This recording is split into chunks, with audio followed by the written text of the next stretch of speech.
Welcome to Life Stories, where we explore tales of resilience, justice, and the human spirit. Today, we bring you the story of Terence Johnson, a young man whose life was tragically cut short, but whose courage and truth sparked a movement that changed an entire city. Through the unwavering love of his family and the relentless pursuit of justice by Eleanor Carter, Terence's legacy became a beacon of hope and accountability. Join us as we unravel this powerful journey of loss, love, and transformation.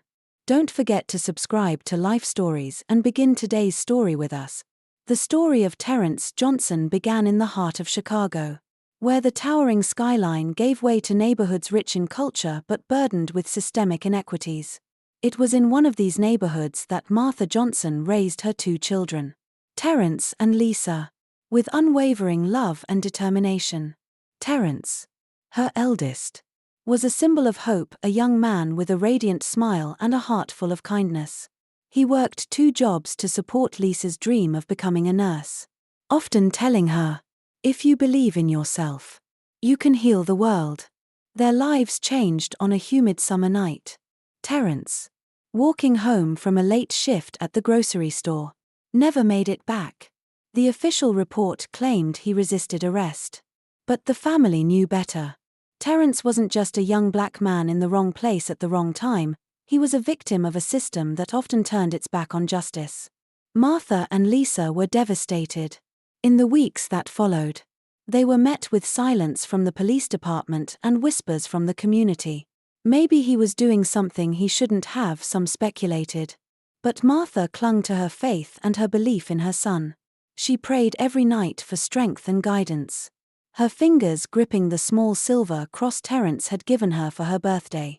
When the police department denied their requests for body camera footage and witness testimonies, Martha turned to the one person who might help.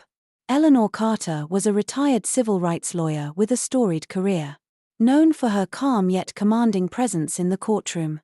At 72, she had stepped away from the spotlight to tend her garden and enjoy her grandchildren. But when Martha knocked on her door, Eleanor saw in her eyes something she had witnessed countless times before, a mother's grief and a desperate need for justice.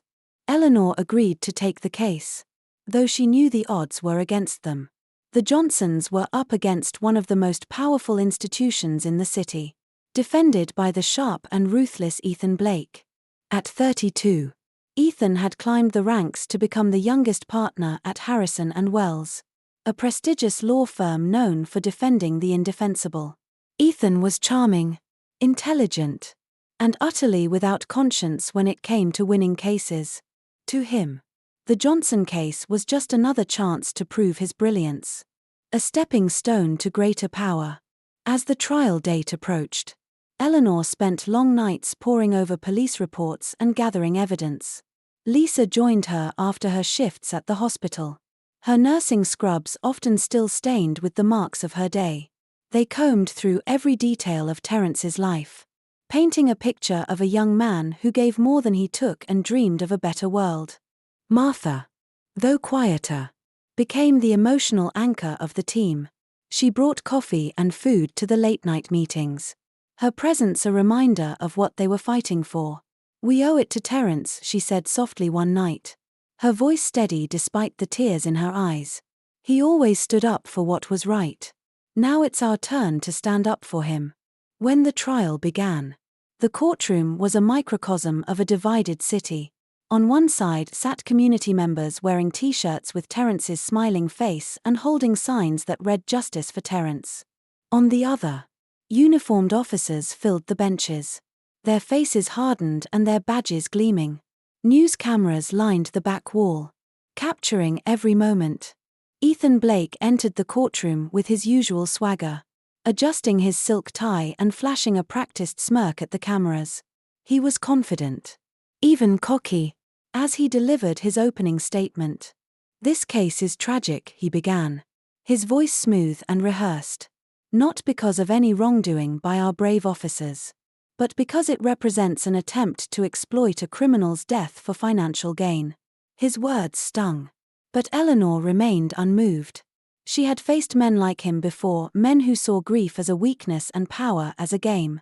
Eleanor's opening was different. She didn't pace or gesture dramatically. She simply stood. Her presence commanding attention through its quiet dignity. Terence Johnson was 26 years old when he died, she began. He worked 2 jobs to help his sister through nursing school. He taught Sunday school at his church. He had no criminal record. But none of that mattered the night he crossed paths with a system designed to see him as a threat. The weight of her words settled over the courtroom, silencing even the reporters scribbling in their notebooks. Eleanor's voice carried the stories of countless others who had walked this path before, families torn apart by injustice, communities fractured by fear. She wasn't just fighting for Terence, she was fighting for every mother who had buried a child, every sister who had lost a brother, every neighborhood that had been silenced. In the weeks that followed, the case unfolded with a mixture of hope and heartbreak. Eleanor faced countless challenges, from procedural roadblocks to outright threats. But she never faltered. She knew the stakes were higher than a single verdict. This was about breaking a cycle of injustice, about shining a light on a darkness that had consumed too many lives. Martha and Lisa stood by her side through it all. Their grief, though ever present, became a source of strength. They refused to let Terence's death define them or their family. Instead, they turned their pain into purpose, becoming symbols of resilience in a fight that was far from over. The battle for justice had just begun, and though the road ahead was uncertain, one thing was clear: Terence's story would not be forgotten. The trial was more than a legal battle, it was a reckoning for a city that had long turned a blind eye to its own injustices. As Eleanor Carter prepared her case, the tension outside the courthouse grew. Protesters clashed in the streets, their chants reverberating through the city. On one side, a community demanding accountability; on the other, those who believed the police could do no wrong. In the middle of it all stood the Johnson family, grieving yet unbroken. Eleanor understood the stakes. This wasn't just about holding Officer James Miller accountable for Terence's death. It was about exposing a system that had allowed officers like him to operate with impunity for years. Her every move was calculated, her every word chosen with care. She knew that any misstep could be exploited by Ethan Blake, whose courtroom theatrics were as sharp as his legal acumen. Ethan, for his part, thrived on pressure. Each day, he strutted into the courtroom, greeting reporters with an easy smile and exuding confidence. But behind the scenes, he was feeling the weight of the case. The public scrutiny, the growing protests, and the media's relentless coverage were unlike anything he had faced before.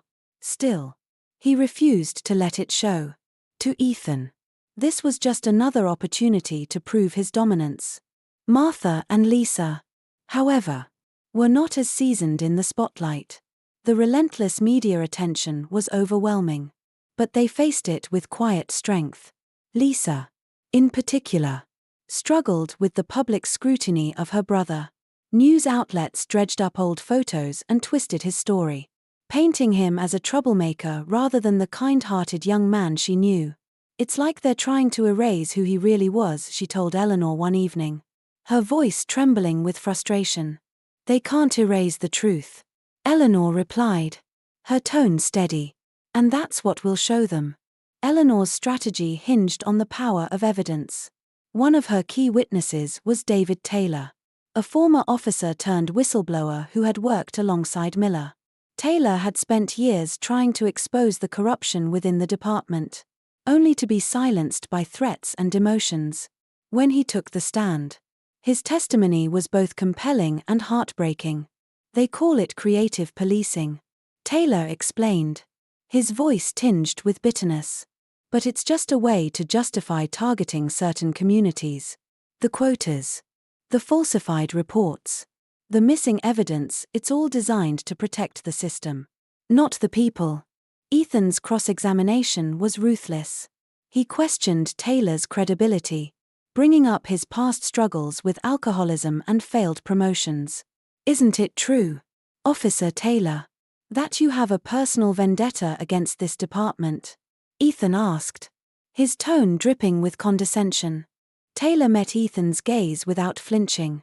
My only vendetta is against corruption, he said firmly. And if standing up for the truth costs me everything, so be it. The courtroom was silent as Taylor stepped down, his words hanging in the air. Martha and Lisa exchanged a glance, their resolve strengthened by his courage. It was a moment that reminded them why they had chosen to fight. As the trial progressed, Eleanor faced mounting obstacles. Key pieces of evidence mysteriously disappeared, and witnesses were intimidated into silence. One evening, as she reviewed case files in her modest office, she received an anonymous call. Drop the case, or you'll regret it, the voice warned before hanging up. Eleanor set the phone down with a sigh, the threat a reminder of the forces working against her. But she refused to be intimidated. If they think they can scare me into stopping, they don't know who they're dealing with, she muttered, returning to her work. Meanwhile, Lisa found solace in her memories of Terence. She often replayed their last conversation in her mind, clinging to the warmth of his voice. Stay strong, Lisa, he had told her. You're going to do amazing things. Those words became her mantra, carrying her through the darkest moments of the trial. Outside the courthouse, the protests grew louder, reflecting the tension within the courtroom. The city was at a tipping point, and everyone knew it. Eleanor's fight for justice was no longer just about Terence, it had become a battle for the soul of the community. And as each day passed, it became clearer that this case would not end quietly. It was a story of love and loss, of courage and resilience. And it was far from over. The trial reached its midpoint, and with it came a shift in the atmosphere. The courtroom, once a place of quiet tension, now felt like a storm brewing on the horizon. Each day brought new revelations, and with them, new cracks in the defense's armor. The city outside mirrored this turmoil, its streets alive with protests and demands for change. For Eleanor Carter, this was familiar territory. She had seen movements like this before when injustice lit a fire in the hearts of the oppressed. It became impossible to extinguish. Martha and Lisa Johnson remained at the heart of this storm, while Lisa threw herself into her shifts at the hospital, using work as a way to channel her grief. Martha found solace in her faith. Every morning, she knelt by Terence's empty bed, praying for strength.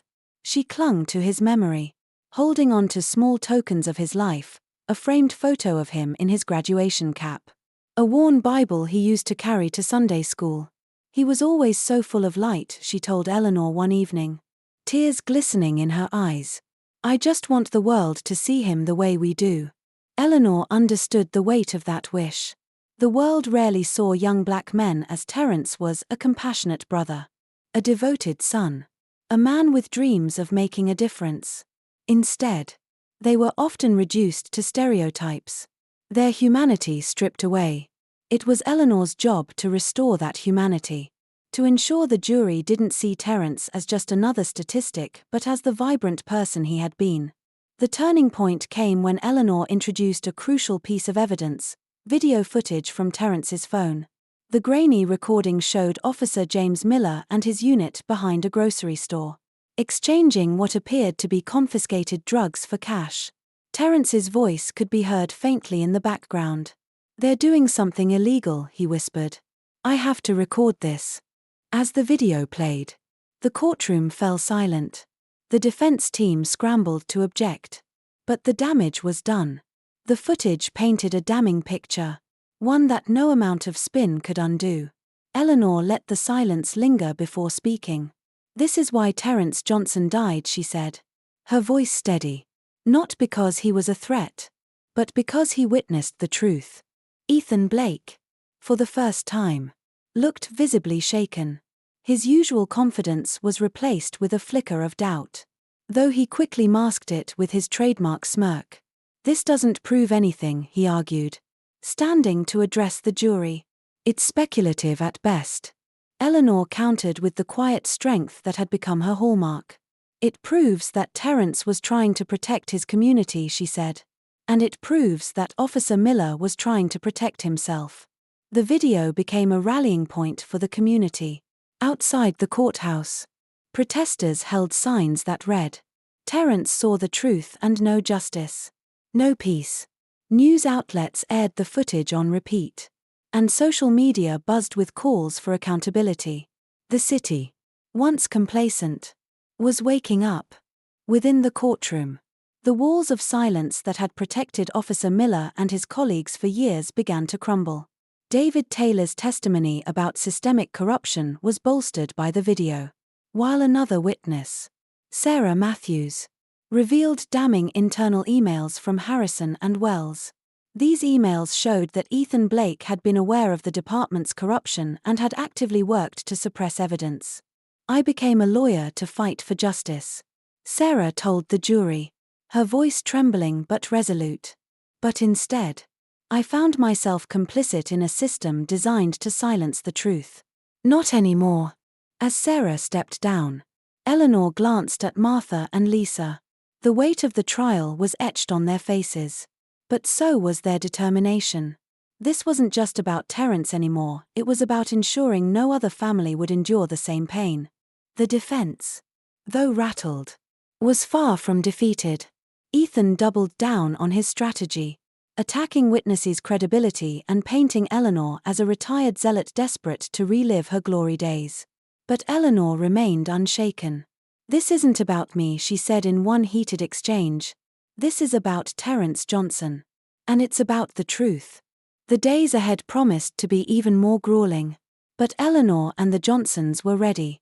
They had come too far to turn back now. The battle for justice was gaining momentum. And the city was watching every step. By the fourth week of the trial, the courtroom felt like a battlefield. Each piece of evidence and every testimony struck like cannon fire, shaking the foundations of the defense. The Johnson case had become more than a story of one family's grief, it was a flashpoint, igniting conversations about systemic corruption and racial injustice across the country. Outside, the protests swelled, drawing crowds from neighboring cities. While inside, the stakes grew higher with every passing day. Eleanor Carter was unrelenting. For her, this case wasn't just another fight for justice. It was a culmination of decades spent challenging the systems that failed people like the Johnsons. Her focus remained unbroken, even as threats against her intensified. A series of anonymous messages, some cryptic, others outright threatening, appeared at her home and office. One evening, as she prepared for the next day's testimony, she received a text, "Drop the case, or you'll regret it." Eleanor's fingers hovered over her phone, her resolve hardening. Fear was a familiar companion in her line of work. But it had never dictated her choices. Instead of responding, she quietly deleted the message and returned to her files. For every threat she received, she found herself digging deeper into the case, uncovering layers of corruption that stretched beyond Officer Miller and his unit. This wasn't just a matter of bad cops, it was a system that had enabled and protected them for years. Meanwhile, the Johnson family faced their own challenges. Lisa, who had always been the steady and practical one, found herself grappling with an overwhelming sense of loss. "Sometimes it hits me out of nowhere," she confessed to Eleanor one night after court. "I'll be at work, helping a patient, and I'll remember that Terence used to call me during my shifts. He'd ask if I needed anything, even when he was the one working 2 jobs. Eleanor reached out and gently squeezed Lisa's hand. "That love you shared with him is your strength," she said. "It's what's carrying you through this." For Martha, the trial brought back memories she had tried to bury. As she listened to the defense attempt to discredit Terence's character, she remembered the little boy who used to sit at her kitchen table, dreaming of becoming a teacher. "He had such a kind heart," she said one morning, her voice breaking. "How can they talk about him like he was nothing? They talk like that because they know the truth would destroy them." Eleanor reassured her. "We're here to make sure they don't get away with it." The turning point came when Michael Carter, a former officer who had gone into hiding after agreeing to testify, was brought to court under heavy security. His testimony was explosive. Carter detailed how officers in Miller's unit routinely manipulated crime statistics, planted evidence, and targeted black neighborhoods under the guise of maintaining order. They didn't just look the other way, Carter said, his voice trembling. They created the system that let this happen. And anyone who tried to stop it, well, you saw what happened to Terrence. Ethan Blake's cross-examination of Carter was vicious. He brought up every mistake Carter had ever made, from minor infractions as a rookie to personal troubles in his later years. But Carter didn't waver. Yes, I made mistakes, he admitted. But my biggest mistake was staying silent for too long. Not anymore. The courtroom was silent as Carter stepped down. Eleanor used the momentum to present internal memos that had been leaked by Sarah Matthews. These documents showed how the police department and Ethan's law firm had coordinated to bury evidence in past cases. This isn't negligence, Eleanor told the jury. This is intentional. And it's deadly. Ethan's composure began to crack. He still presented a confident front in court. But his late nights and mounting frustration were evident. Behind closed doors, he berated his team, demanding they find a way to regain control of the narrative. We can't let her win, he growled during a tense meeting. This isn't just about this case, it's about everything we've built. But outside the courtroom, the tide was turning. The protests had grown into a full-fledged movement, with people demanding justice not just for Terrence but for countless others who had been silenced by the same system. The pressure was mounting, and Ethan knew it. His carefully constructed world was beginning to crumble, and he could feel the weight of it pressing down on him. Eleanor, however, was just getting started. The fight wasn't over, but for the first time, it felt like justice was within reach, and she was determined to see it through to the end. The trial was nearing its final stages, and the tension in the courtroom was palpable. Reporters filled every available seat, their pens scribbling furiously as witnesses took the stand. Outside, the protests had become a sea of voices, each one demanding accountability and justice. The world seemed to be watching, and Eleanor Carter knew that the weight of history was pressing down on her shoulders. Martha and Lisa Johnson arrived at court each day with quiet resolve. Martha carried her Bible, a source of strength she clung to in moments of doubt. Lisa, though visibly exhausted from her long shifts at the hospital, never wavered in her support. This is what Terrence would want, she told her mother as they climbed the courthouse steps one morning. He believed in standing up for what's right, even when it's hard. Inside the courtroom, Eleanor prepared to call her most critical witnesses. The first was Sarah Matthews, who had risked everything to expose the corruption she had witnessed at Harrison and Wells. As Sarah took the stand, her nervousness was evident. But when she began to speak, her words were steady and precise. I joined the firm because I believed in the law, Sarah said, her voice carrying across the room. But I quickly realized that the law wasn't being used to protect people, it was being twisted to shield those in power. I saw evidence disappear, witnesses intimidated, and cases buried. And I stayed silent because I was afraid. But seeing what happened to Terrence Johnson, I couldn't stay silent anymore. Ethan Blake's cross-examination of Sarah was as sharp and cutting as ever. Isn't it true, he began, that you were passed over for promotion at Harrison and Wells? That you had a personal grudge against the firm? Sarah met his gaze with newfound courage. Yes, I was passed over. But not because I wasn't qualified. It was because I refused to play along with a system that prioritized winning over justice. My only grudge is against corruption. Ethan's smirk faltered, and he quickly moved on. But the damage had been done. Sarah's testimony was powerful, her words cutting through the defense's attempts to paint her as bitter and untrustworthy. When she stepped down, the courtroom seemed to exhale collectively, as though everyone had been holding their breath. Eleanor's next witness was Michael Carter. After weeks of threats and intimidation, Carter's resolve had only strengthened. He brought with him damning evidence, internal documents that detailed the police department's use of quotas and its pattern of targeting minority communities. These weren't isolated incidents. Carter testified.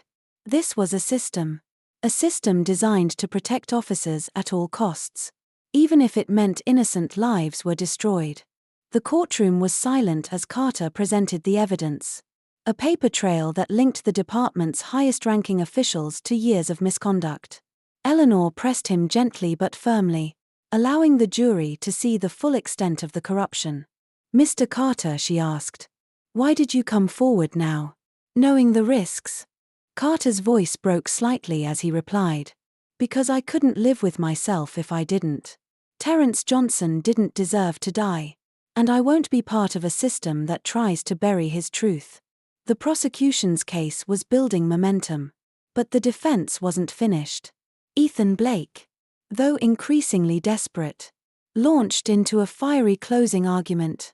He painted the police officers as heroes and the prosecution's witnesses as disgruntled employees and opportunists. "This case," he declared, "isn't about justice. It's about a political agenda.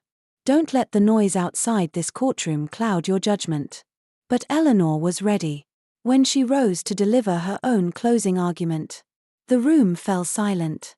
She didn't speak with fire or fury. Instead, her voice was calm and steady, filled with the weight of truth. "This case is about more than Terrence Johnson," she began. "It's about a system that has failed too many families for too long. But more importantly, it's about hope. Hope that we can be better. That we can demand accountability. That we can honor the lives of those who have been lost." She paused, letting the words sink in. Terrence Johnson was a son. A brother. A man who believed in doing the right thing. His life was taken because he saw the truth. And now, it's up to us to make sure his truth isn't buried. As Eleanor finished, Martha and Lisa sat straight-backed in their seats, their hands clasped tightly together. Whatever the jury decided, they knew one thing for certain: they had fought with everything they had. And that, in itself, was a victory. The final days of the trial were a test of endurance for everyone involved. The Johnson family arrived at court each morning with the same quiet determination that had carried them through the weeks of grueling testimony. Martha's Bible was always in her hands. And Lisa, though visibly weary, greeted reporters with a polite nod, refusing to let them see the toll the trial had taken on her. The city itself seemed to hold its breath as the jury deliberated. Outside the courthouse, the protests reached a fever pitch. People from all walks of life, students, clergy, activists, even off-duty police officers, gathered in solidarity. The signs they carried told the story of a community united by grief and hope. Justice for Terrence. No more silence. Truth matters. Inside the courthouse, Eleanor Carter sat in a quiet corner, reviewing her notes one last time. The case had been a battle from the start, but it was one she knew they had fought with integrity. She thought of the Johnsons, Martha's unwavering faith, Lisa's fierce resilience, and felt a renewed sense of purpose. This was more than a case. It was a fight for humanity. When the jury finally returned, the courtroom was silent except for the sound of the foreperson rising to deliver the verdict. Martha gripped Lisa's hand tightly, her knuckles white. Eleanor sat perfectly still, her face unreadable but her heart pounding. This moment would define everything. "We find the defendant, Officer James Miller, guilty of first-degree murder," the foreperson announced, her voice clear and steady. A collective gasp filled the room, followed by murmurs that quickly turned into sobs of relief. Martha whispered, "Thank you, Lord," her tears streaming freely now. Lisa buried her face in her hands, her shoulders shaking with emotion.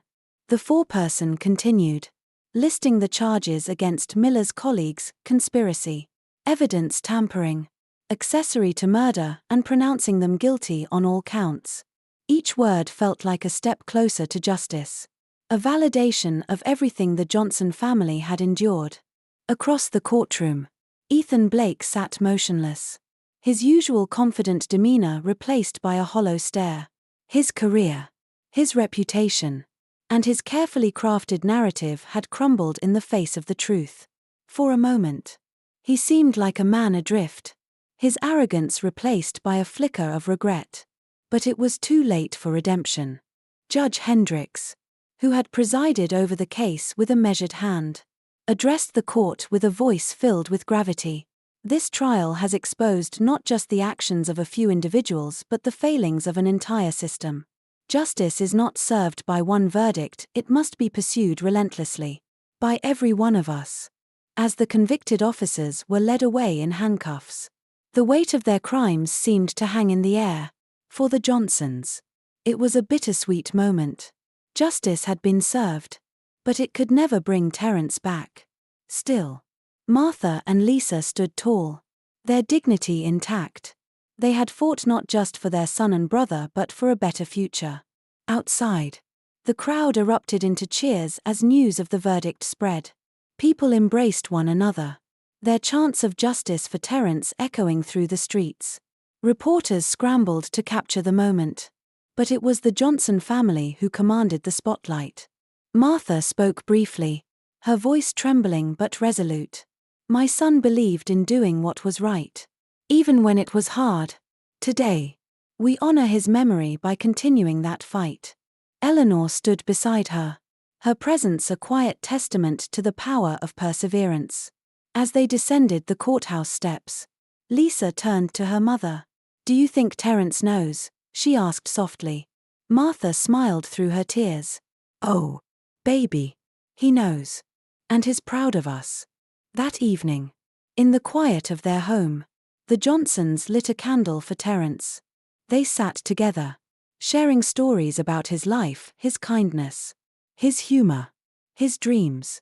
It was a moment of peace, a reminder that even in the face of injustice, love and hope endure. The trial had ended, but the fight for justice was far from over. For the Johnsons, for Eleanor, and for the city itself. This was just the beginning. Terence's story had become a catalyst for change, and his memory would continue to inspire a community determined to build a better, fairer world. The weeks following the verdict were a whirlwind of emotion and activity. For the Johnson family, the days were filled with interviews, community meetings, and moments of quiet reflection. Terence's name had become a rallying cry, a symbol of resilience and the enduring fight for justice. But for Martha and Lisa, it was also deeply personal. They were no longer just grieving a son and brother, they were the keepers of his legacy. Eleanor Carter, too, found herself thrust into a spotlight she had spent much of her career avoiding. While she was no stranger to high-profile cases, this one had captured the nation's attention in a way that few others had. Calls flooded her office from families across the country who saw their own stories in the Johnsons. They wanted to know how to fight back, how to demand accountability, how to ensure that what had happened to Terence wouldn't happen again. The victory in court was a step forward, but Eleanor knew the battle was far from over. The systemic issues that had allowed Officer Miller and his unit to operate unchecked for so long were deeply ingrained. Changing them would require more than a single verdict, it would require dismantling an entire culture of silence and complicity. One evening, Eleanor met with Martha and Lisa at their home. The living room, once filled with reminders of Terence's absence, now held symbols of hope. Letters from supporters covered the coffee table, and a small shrine had been set up near the window, featuring photos of Terence, candles, and the Bible he had given his mother. The family had begun to find purpose in their pain. "We've been thinking about starting something," Martha said, her voice tentative but steady. "Something to help other families like ours. There are so many people out there who don't know where to turn." Lisa nodded, her expression resolute. "We could call it the Terence Johnson Foundation. It could be a place for resources, legal aid, and support for families dealing with police violence." Eleanor's heart swelled with pride. "That's a beautiful idea," she said. "And I'll be here to help you every step of the way." The Johnson family wasn't alone in their mission. The verdict had inspired a wave of activism across the city. Community leaders organized town halls, where residents shared their experiences with law enforcement and proposed reforms. Police officers who had grown disillusioned with the system began speaking out, calling for accountability and transparency within their ranks. One of the most poignant moments came during a candlelight vigil held outside the courthouse. Hundreds gathered to honor Terence's memory, their faces illuminated by the soft glow of candlelight. Lisa stepped forward to speak, her voice steady despite the tears in her eyes. "My brother believed in the power of truth," she said. "He believed that standing up for what's right could change the world. And he was right. Look around you, this is his legacy." As Lisa spoke, Eleanor noticed a young man in the crowd holding a sign that read, "I am Terence." He wasn't the only one. Dozens of people carried similar signs. A powerful statement that Terence's story had transcended his life. He had become a symbol for all those who had been silenced, for all those who had been denied justice. Back at her office, Eleanor reflected on the path ahead. The police department had already begun to implement changes, including the disbandment of Miller's unit and the introduction of new oversight measures. But Eleanor knew these were just the first steps. Real change would require vigilance and a commitment to holding those in power accountable. Sarah Matthews, now working at a newly formed civil rights organization, visited Eleanor to share her progress. "The cases are pouring in," she said. "People are finally coming forward. It's overwhelming. But it's also inspiring." Eleanor smiled, her face softening. "It's the beginning of something bigger," she said. Terence's fight was the spark. Now it's up to all of us to keep the fire burning. As the night wore on, Eleanor found herself thinking of Terence. She imagined his infectious smile, the way his presence seemed to fill a room. His death had been a tragedy, but his life, his courage, his love, his unwavering belief in doing what was right had ignited a movement. And that, she thought, was something no amount of injustice could ever extinguish. Months after the verdict, the city was in the midst of a transformation. What had once been a place weighed down by a legacy of corruption and silence was now alive with change. The streets where protests had raged were now lined with murals honoring Terence Johnson and others whose stories had gone unheard for too long. Beneath the surface, a deeper shift was taking place, a collective reckoning with the past and a commitment to a more just future.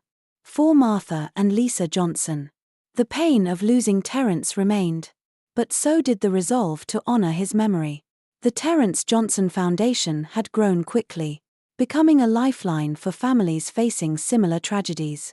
With Eleanor's guidance and Sarah Matthews' legal expertise, the foundation provided resources, legal aid, and a platform for families to share their stories. Its motto, emblazoned on the walls of their modest office, read, "Truth will always shine." Eleanor had initially planned to step back after the trial, but the outpouring of support and the sheer volume of cases needing attention pulled her back in. She worked closely with the foundation, mentoring young lawyers like Sarah and helping families navigate the complex and often hostile legal system. She had spent decades fighting for justice. And though she was weary, the fire in her heart hadn't dimmed. One afternoon, Martha and Lisa invited Eleanor to their home for a quiet gathering. The house was filled with laughter and warmth, a stark contrast to the somber days following Terence's death. Neighbors, friends, and even a few members of the police department had come to show their support. Martha, ever the gracious host, made sure everyone had a plate of food and a kind word. As Eleanor sipped her tea, she watched Lisa speaking with a young woman who had come to the foundation for help. The woman's brother had been killed in a police encounter, and she had felt hopeless until she found the foundation. Lisa listened intently, her empathy evident in every nod and word of reassurance. It was clear that Lisa had found her purpose, channeling her grief into action. Martha joined Eleanor on the porch, the soft hum of conversation drifting through the open windows. "You've done so much for us," Martha said. her voice filled with gratitude. "I don't know how we could ever repay you." Eleanor smiled, placing a hand on Martha's. "You've already repaid me. Seeing what you and Lisa have built. Seeing how Terence's story is making a difference, that's all I could ever ask for." The impact of the case was felt far beyond the city. Police departments across the country began implementing reforms inspired by the Terence Johnson trial. Independent oversight boards were established, and new training programs focused on community relations and de-escalation.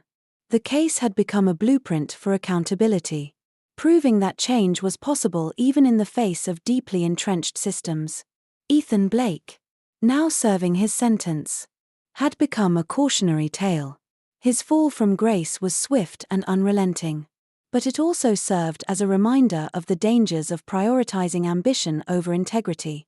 From his prison cell, he wrote a memoir detailing the corruption he had once helped perpetuate. All proceeds went to the foundation, a small act of atonement for the damage he had done. On the anniversary of the verdict, the Johnson family and their supporters gathered at the newly unveiled Terence Johnson Memorial Center for Justice and Reconciliation. The former police headquarters had been transformed into a space for community programs, legal aid, and education.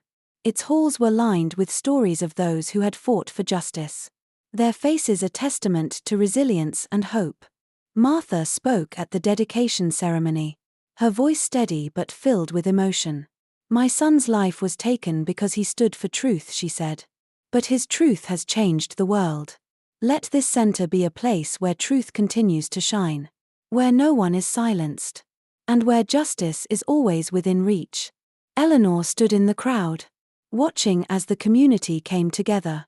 This was why she had fought for so many years, not just for verdicts, but for moments like this, when people found strength in each other and in the truth. As the sun set, casting a warm glow over the center, she felt a deep sense of peace. Terence's fight was over, but his legacy was just beginning. As the city continued its journey toward healing and accountability, the legacy of Terence Johnson lived on. His story had sparked a movement, one that inspired countless others to stand up for justice, to speak their truths, and to demand change. The Terence Johnson Memorial Center became a beacon of hope, a place where lives were transformed, and a broken system began to rebuild itself. Eleanor Carter, having devoted her life to the fight for justice, stepped back to mentor the next generation, confident they would carry the torch forward. Martha and Lisa Johnson found purpose in their grief, leading a foundation that turned pain into progress.